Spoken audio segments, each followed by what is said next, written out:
Hello friends, I am Shri Singh Rajput. Welcome back to my YouTube channel. So guys, कैसे हो? I hope आप बहुत अच्छे होंगे और बहुत अच्छे से आप अपनी पढ़ाई करोगे। जैसे कि आज है 8 जुलाई 2023, daily current affair by SSR. बात करेंगे लेक्चर के बारे में। ये लेक्चर जो है गाइस आपके ऑल कॉम्पिटेटिव एग्जाम के लिए सफिशिएंट होता है। इस लेक्चर में हम सबसे पहले करते हैं क्विक रिवीजन, जो कि होगा 7 जुलाई से रिलेटेड, एंड डिस्कस करेंगे टॉप 10 क्वेश्चन होंगे विद बैकग्राउंड इन्फॉर्मेशन के साथ डिटेल में डिस्कस किया जाएगा। And day of the word होगा, जो कि हम वीडियो के लास्ट में डिस्कस करते हैं। तो प्लीज आप वीडियो के लास्ट तक बने रहिएगा और वीडियो के लास्ट में आप जरूर बताइएगा कि आपको आज का सेशन कैसे लगा। ये लेक्चर जो है आप सभी को बाइलिंगुअल मिलता है, हिंदी प्लस इंग्लिश में। और वीडियो के लास्ट में हम डिस्कस करते हैं क्वेश्चन ऑफ द डे, यानी कि जो वो क्वेश्चन जो कि हमने आप लोगों के लिए बनाया होता है, उसमें आप सभी को क्या करना होता है। क्वेश्चन ऑफ द डे होता है, कुछ 4 ऑप्शंस होते हैं बाकी सब क्वेश्चंस की तरह। उसी में से करेक्ट ऑप्शन को आप सभी को कमेंट बॉक्स में आंसर करना होता है। डेली सुबह मॉर्निंग में इस वीडियो को मैं अपलोड कर देती हूँ। सो गाइस, आप सभी को वीडियो को ज्यादा से ज्यादा शेयर करना है, लाइक करना है, ओके। एंड अगर आप मेरे चैनल पे न्यू हो तो प्लीज आप मेरे चैनल को सब्सक्राइब कीजिए एंड बेल आइकन पे क्लिक कर दीजिएगा, ताकि जो भी मेरी वीडियोस आए उन सभी की नोटिफिकेशन आप तक पहुंच जाए, ओके। एंड आप सभी जल्दी से फटाफट से कर दीजिए कमेंट जय हिंद जय भारत का, और कर लेते हैं स्टार्ट अपना session. And thought of the day को भी डिस्कस कर लेते हैं। इससे पहले तो अपनी जिंदगी को किसी से तुलना मत करो। चांद और सूरज में कुछ समानता नहीं है, फिर भी दोनों अपने समय पर चमकते हैं। तो याद रखिएगा, इंपॉर्टेंट लगा मुझे, तो मैंने सोचा कि आप लोगों के साथ डिस्कस किया जाए, ओके। एंड अब कर लेते हैं यहाँ पे जल्दी से क्विक रिवीजन। तो क्विक रिवीजन करते हैं। फर्स्ट क्वेश्चन आप सभी के सामने है, विश्व जूनोसिस दिवस कब मनाया गया? तो 6 जुलाई को मनाया जाता है विश्व जूनोसिस दिवस। इसके बारे में हमने डिटेल में, इस क्वेश्चन से रिलेटेड डिटेल में हमने एक पॉइंट को कल डिस्कस किया है। अगर आप लोगों ने कल की वीडियो नहीं देखा है तो प्लीज आप जाइए, पहले इस वीडियो को कंप्लीट देखिए, ओके। एंड अब सेकंड क्वेश्चन है, तो किस देश को $3 अरब के आईएमएफ बेल आउट पैकेज के लिए शुरुआती मंजूरी मिल गई है? तो हमारा पड़ोसी देश है पाकिस्तान। उसी को ही अभी हाल ही में $3 अरब के आईएमएफ द्वारा बेल आउट पैकेज की शुरुआती मंजूरी मिली है। नेक्स्ट क्वेश्चन है, किस देश की सेमीकंडक्टर कंपनी माइक्रोचिप की भारत में $300 मिलियन का निवेश करना करेगी? तो अमेरिका है। तो अभी हाल ही में अमेरिका ने ये डिसाइड किया है और बताया है कि सेमीकंडक्टर कंपनी है जो कि माइक्रोचिप भारत में $300 मिलियन का निवेश करना चाहती है। वही फोर्थ क्वेश्चन है, कौन सा देश संघाई सहयोग कॉरपोरेशन का नया स्थायी सदस्य बना है? तो ईरान बन गया है, याद रखिएगा। और आप मुझे जल्दी से कमेंट बॉक्स में बताइए तो कि भारत और पाकिस्तान कब बना था संघाई सहयोग संगठन का स्थायी सदस्य? तो आप जल्दी से बताइए तो मुझे। फिफ्थ क्वेश्चन है, क्विक हिल टेक्नोलॉजीज ने किसे अपना अध्यक्ष नियुक्त कर लिया है? तो विशाल साल्वी को अभी हाल ही में क्विक हिल्स टेक्नोलॉजीज के रूप में नियुक्त कर लिया गया है, अध्यक्ष के रूप में। नेक्स्ट क्वेश्चन है सिक्स, भारत ने किस देश को हराकर 9वीं बार सैफ चैंपियनशिप अपने नाम किया है? तो कुवैत को हराकर। तो याद रखिएगा, इंपॉर्टेंट है, ओके। नेक्स्ट क्वेश्चन है सेवन, किसे ग्रेट इमिग्रेट्स की 2023 वार्षिक सूची में नामांकित किया गया है? तो अजय बंगा जी को, ओके। नेक्स्ट क्वेश्चन है एट्थ, बीसीसीआई ने सीनियर पुरुष क्रिकेट चयन समिति का अध्यक्ष किसे नियुक्त किया है? तो अभी हाल ही में अजीत अगरकर को अभी हाल ही में सीनियर पुरुष क्रिकेट चयन समिति का अध्यक्ष चुना गया है बीसीसीआई के द्वारा। नेक्स्ट क्वेश्चन है, एक्सिस ने किस अभिनेत्री को अपना ब्रांड एम्बेसडर बनाया है? तो श्रद्धा कपूर को। नेक्स्ट है 132वें डूरंट कप टूर्नामेंट का आयोजन कहाँ किया गया? तो बेंगलुरु में किया गया है, ओके। तो अब हम कर लेते हैं यहाँ से स्टार्ट अपना आज का सेशन, जो कि है 8 जुलाई 2023, daily current affair by SSR, okay. बात करेंगे फर्स्ट क्वेश्चन की, जो कि है which organisation has recently release the ozone UV bulletin?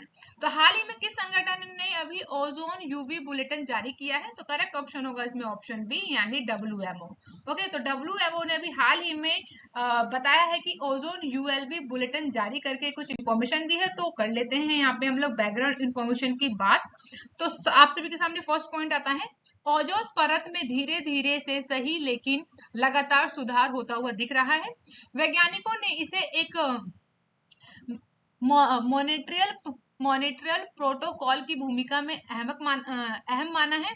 वहीं इस बारे में WMO द्वारा दी गई जानकारी के मुताबिक मॉनिट्रियल प्रोटोकॉल और उसमें समय समय पर किए गए संशोधन की मदद से ओजोन परत को नुकसान पहुंचाने वाले पदार्थ के उपयोग को 99% तक सीमित किया गया है। तो ये बताया गया है। नेक्स्ट बात करेंगे यहाँ पे ozone. What is ozone? Ozone क्या है? तो ओजोन की बात करें तो विश्व मौसम विज्ञान संगठन यानी कि WMO द्वारा जारी बुलेटिन में दी गई है कि पृथ्वी के लिए ओजोन जो परत है बहुत मायने रखती है। इसे एक कवच की तरह बोलते हैं। इसे पृथ्वी को सुरक्षा कवच के रूप में भी जाना जाता है, क्योंकि ये जो परत है, ओजोन परत जो होती है, ओजोन की जो लेयर होती है, वो सूर्य से आने वाली हानिकारक पराबैंगनी किरणों को रोकने पर पृथ्वी वासियों से उसके हानिकारक विकिरण से बचाती है। वही मॉनिट्रियल प्रोटोकॉल ओजोन परत को क्षीण करने वाले पदार्थों को रोकने के बारे में भी की गई अंतरराष्ट्रीय संधि है।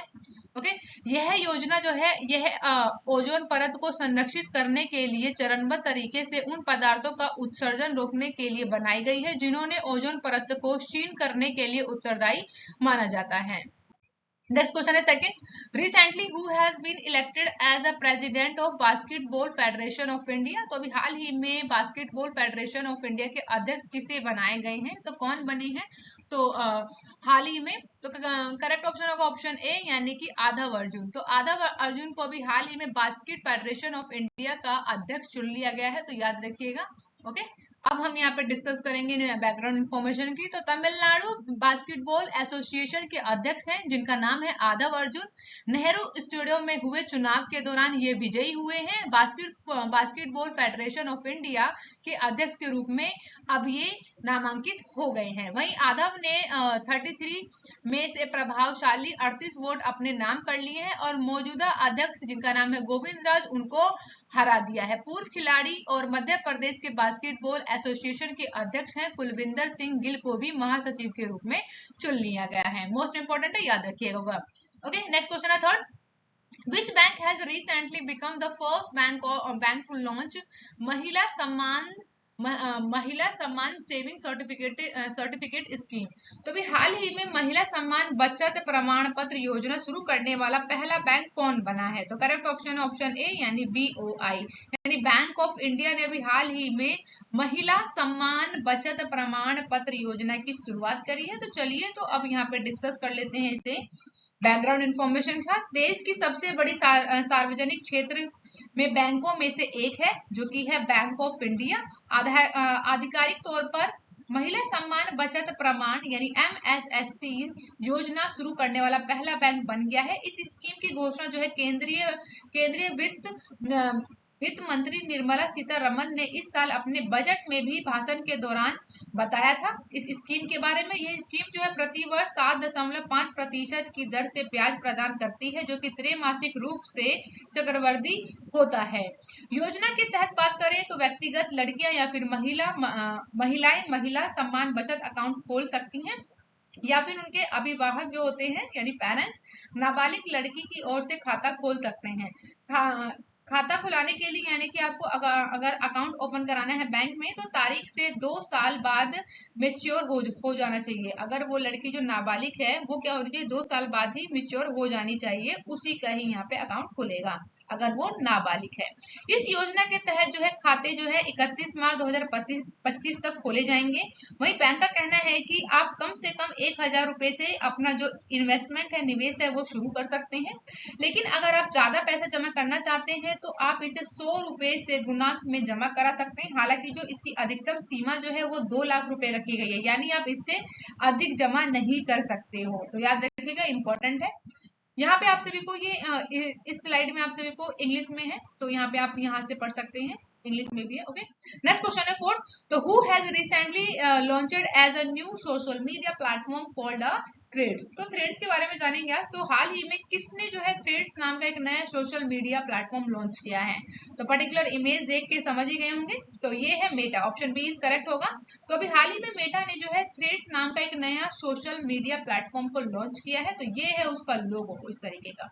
ओके, तो इसकी बैकग्राउंड इन्फॉर्मेशन की बात करेंगे। मेटा ने सोशल मीडिया प्लेटफॉर्म ट्विटर को टक्कर देने के लिए 6 जुलाई को एक नया ऐप लॉन्च कर दिया है जिसका नाम है थ्रेड्स। ओके, यह मेटा के फोटो वीडियो शेयर करने वाले ऐप इंस्टाग्राम का टेक्स्ट शेयर करने वाला एक एडिशन के रूप में है। मैं वहीं मेटा का कहना है कि यह जो नया ऐप है वो लेटेस्ट जानकारी और सार्वजनिक बातचीत के लिए एक नया प्लेटफॉर्म होगा। तो याद रखिएगा, अभी थ्रेड्स जो है अभी हाल ही में न्यू लॉन्च किया गया है, नया प्लेटफॉर्म है। ओके, नेक्स्ट क्वेश्चन है fifth, which state has recently become the largest borrower of macro in India? तो हाल ही में भारत में सबसे अधिक सूक्ष्म उधार लेने वाला राज्य कौन बना है? तो करेक्ट ऑप्शन होगा यहाँ पे ऑप्शन ए यानी बिहार। तो अभी हाल ही में जो है बिहार जो है भारत में सबसे अधिक सूक्ष्म उधार लेने वाला राज्य बन गया है। तो कैसे बना है? तो बैकग्राउंड इन्फॉर्मेशन को समझ लेते हैं। यहाँ पे 2023 तक बिहार तमिलनाडु को पीछे छोड़ते हुए भारत में सबसे अधिक सूक्ष्म उधार लेने वाला राज्य बन गया है बिहार। वहीं क्रेडिट सूचना कंपनी क्रिफ हाई मार्क द्वारा प्रकाशित रिपोर्ट पिछली तिमाही की तुलना में मार्च तिमाही के दौरान सकल ऋण पोर्टफोलियो में 13.5% की वृद्धि के साथ बिहार जो है प्रभावशाली वृद्धि पर प्रकाश डाला गया है। वहीं बिहार की माइक्रो फाइनेंस यानी एमएफआई की बात करें तो उधारी जो है 48,900 करोड़ रुपए थी, जो कि कुल पोर्टफोलियो का जो है 14.5% रही है। इस बीच की बात करें अगर तमिलनाडु की जो है एमएफआई जो उधारी रही है वो कितनी है? 46,300 करोड़ रुपए रही है, जो कि कुल बकाया जो है इसका 13.7% रहा है। रैंकिंग में महत्वपूर्ण बदलाव जो है माइक्रो फाइनेंशियल क्षेत्र में बिहार की बढ़ती प्रमुखता को दर्शाता है। इस 10 राज्य शीर्ष 10 राज्यों में जो है सामूहिक रूप से बकाया पोर्टफोलियो का 85% हिस्सा है। बिहार का जो शीर्ष पर पहुंचना, उत्तर प्रदेश सेकंड पर है, फिर थर्ड आता है कर्नाटक, पश्चिम बंगाल फोर्थ पर, महाराष्ट्र फिफ्थ पर, मध्य प्रदेश 6 नंबर पे आता है, 6 से 7 पे आता है आपका उड़ीसा और राजस्थान एंड केरल। तो ये है यहाँ पे 10 राज्य जो कि है पोर्टफोलियो के रूप से 85% हिस्सा इनका है। वहीं इन राज्यों ने सूक्ष्म वित्त उधारी में उल्लेखनीय वृद्धि का अनुभव किया है, जो कि इस क्षेत्र के लिए समग्र ताकत को योगदान देता है। ओके, अब बात कर लेते हैं यहाँ पे बिहार के बारे में। ठीक है, तो बिहार का जो बात करेंगे, यहाँ पे आप देख सकते हैं अपने इंडिया के मैप में ये है इसका लोकेशन। तो ये हमने यहाँ पे ड्रॉ कर दिया है इसका बाउंड्री। और बात करेंगे जो बिहार जो है वो कितने स्टेट से जो है बॉर्डर को टच करता है? तो लखनऊ ओके फर्स्ट पे आता है, सेकंड पे आता है आपका झारखंड एंड फिर आता है वेस्ट बंगाल, फिर आता है अब यहाँ पे बात करेंगे जो कि है कंट्री, कौन सी कंट्री जो है बिहार बॉर्डर से टच करती है? तो नेपाल की है। तो एक जो कंट्री है वो यहाँ पे टच करती है। अदरवाइज जो हमारे पास West Bengal, Jharkhand and then आता है आपके पास उत्तर प्रदेश, ये जो 3 स्टेट हैं वो टच करते हैं बिहार बॉर्डर को। ओके, तो याद रखिएगा। अब बात कर लेते हैं बिहार के जो सीएम कौन है। तो सीएम कौन है बिहार के? तो नीतीश कुमार है। वहीं गवर्नर की बात की जाए तो कौन है गवर्नर? तो राजेंद्र अलेरकर है। ठीक है, तो राजेंद्र अलेरकर है। ठीक है, और बात करें कि बिहार की जो कैपिटल है वो क्या है? Patna. Okay, next question is 6, who has recently been appointed as the chairman of which research advisor committee of ICAR? तो अभी हाल ही में किसे ICAR की अनुसंधान सलाहकार समिति का अध्यक्ष यानी RAC नियुक्त किया गया है? तो कौन है वो पर्टिकुलर ऑप्शंस में से? तो ऑप्शन बी इज करेक्ट होगा, यानी नीरज प्रभाकर को अभी हाल ही में ICAR का अनुसंधान सलाहकार समिति का अध्यक्ष के रूप में चुना है। तो ये पर्टिकुलर इमेजेस जिनकी आप देख रहे हैं इन्हीं का नाम है नीरज प्रभाकर।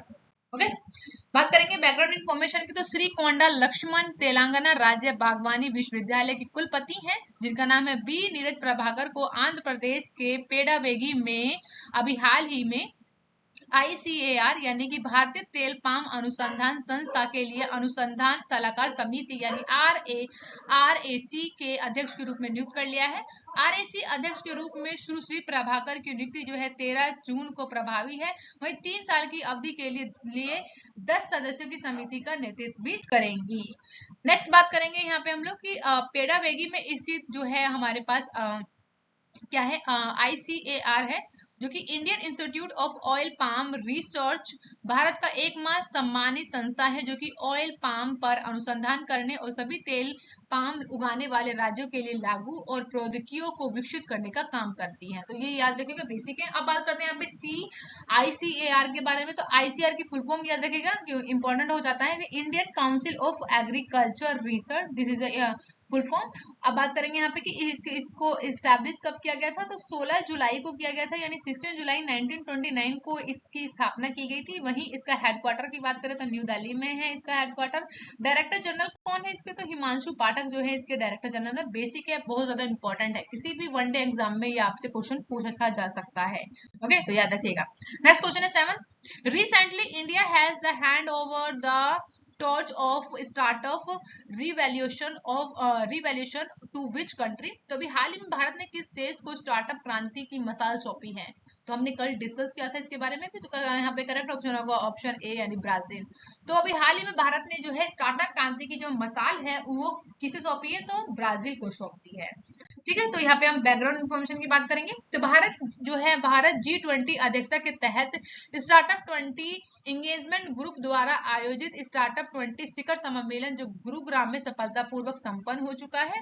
इस 2 दिवसीय शिखर सम्मेलन ने वैश्विक स्टार्टअप पारिस्थितिक तंत्र के भीतर नवाचार, सहयोग, ज्ञान साझाकरण और राजनीतिक गठबंधनों को बढ़ावा देने के लिए एक मंच के रूप में कार्य करता है। वही समापन समारोह में आधिकारिक मसाल ब्राजील को सौंप दी गई है, जो कि अगले G20 प्रेसिडेंसी देश है, जिसने 2024 में स्टार्टअप 20 पहल को जारी रखने के लिए प्रतिबद्ध किया है। शिखर सम्मेलन में समापन समारोह के दौरान सऊदी अरब के HRH यानी प्रिंस फहद बिन मंसूर ने 2030 तक के लिए स्टार्टअप परिस्थिति तंत्र में प्रति वर्ष $1 ट्रिलियन की महत्वाकांक्षी राशि आवंटित करने के लिए स्टार्टअप 20 के लिए आह्वान का समर्थन किया है। तो याद रखिएगा, इंपॉर्टेंट है ये इतना। गुरुग्राम में G20 स्टार्टअप 20 जो है शिखर सम्मेलन का उद्घाटन केंद्रीय वाणिज्य और उद्योग मंत्री यानी सोम प्रकाश ने किया था। सऊदी अरब 2030 तक स्टार्टअप पारिस्थितिक तंत्र में प्रति वर्ष जो है $1 ट्रिलियन आवंटित करेगा। ओके, नेक्स्ट क्वेश्चन है 8 question. Where has the 7th edition of the bilateral India Japan maritime exercise JIMEX been organised by Indian navy recently, यानी कि हाल ही में भारतीय नौसेना द्वारा द्विपक्षीय भारत जापान समुद्री अभ्यास जेमैक्स जो है 7वां संस्करण कहाँ आयोजित किया गया है। तो अभी हाल ही में ऑप्शन सी यहाँ पे करेक्ट होगा, यानी आंध्र प्रदेश के विशाखापट्टनम में अभी हाल ही में भारत और जापान के द्वारा अभ्यास किया गया है, जिसका 7वां संस्करण आयोजित किया गया है, जिसका नाम है एक्सरसाइज का जीमैक्स। अब इसकी बैकग्राउंड इंफॉर्मेशन को समझेंगे यहाँ पे। तो भारतीय नौसेना द्वारा आयोजित द्विपक्षीय जापान भारत समुद्री अभ्यास 2023 यानी कि जीमैक्स जो है 23 का 7वां संस्करण जो है 5 जुलाई से लेकर 10 जुलाई 2023 तक विशाखापट्टनम में आयोजित किया जा रहा है।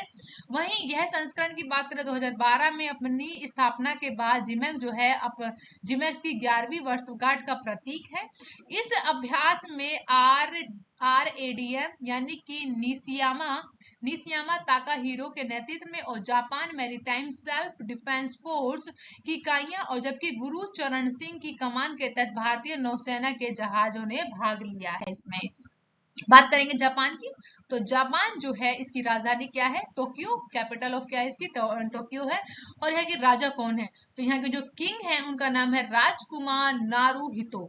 तो ये जो नारुहितो है ये जापान के राजा हैं, जो कि 126वें नंबर के हैं। राजा का शासन काल यानी रिव के नाम से जाना जाता है। तो ये बेसिक है, याद रखिएगा। प्रधानमंत्री कौन है, तो फूमियो किसादा है, यानी फूफा भी बोल सकते हैं, फूफा या फिर फूमियो से याद रख सकते हैं, याद रखने की बात है। फिर यहाँ बात करेंगे करेंसी क्या है, तो करेंसी जापानी येन है। इंपॉर्टेंट है एंड बेसिक है, याद रखिएगा इन सभी को। कोई डाउट हो तो आप मुझे कमेंट बॉक्स में पूछ सकते हैं। नेक्स्ट क्वेश्चन है 9th। हाँ, who has recently been appointed as Indian policy head by Google, यानी हाल ही में गूगल ने किस भारत नीति प्रमुख के रूप में नियुक्त किया है।